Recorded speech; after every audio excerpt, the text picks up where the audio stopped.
As we continue in 1 Timothy today, yesterday our discussion was on false teaching and how the teaching that the recipients were receiving, he was writing Timothy, and Timothy was ministering in Ephesus, was causing vain speculation and just discussions that had nothing to do with the love of God and the finished work of Christ. And Paul was exhorting him on those things, and he said these folks desire to be teachers of the law. Well, the problem with them was they wanted to be teachers of the law, but they didn't understand the law. Look at what he says about the law.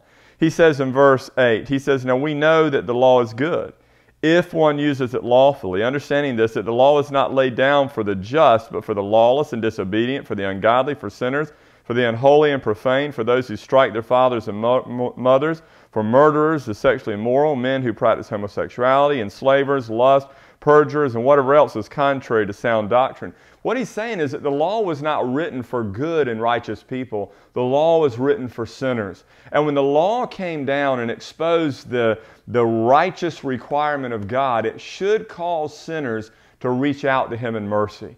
You know, when the law comes down and says, you know, don't steal, don't kill, don't murder, love the Lord your God with all your heart, mind, strength, and soul, don't lie, and all of those things begin to unveil, what we begin to say is, I can't keep that standard because I am a liar or I am a murderer. You fill in the blank.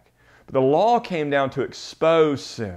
And Christ came down to fulfill the law so that through faith in Him, the law will be fulfilled on our behalf. Those who teach the law as something that we can keep are false teachers. Those who teach the law as a standard that we can live up to are false teachers. As a matter of fact, it says in Galatians 3:10, "Cursed is everyone who does not do everything that is written in the law of Moses." Now let me ask you a question. Have you done everything that is written in the law of Moses? Have you kept the law your entire life? The answer to that question is, no, you have not. And no, I have not.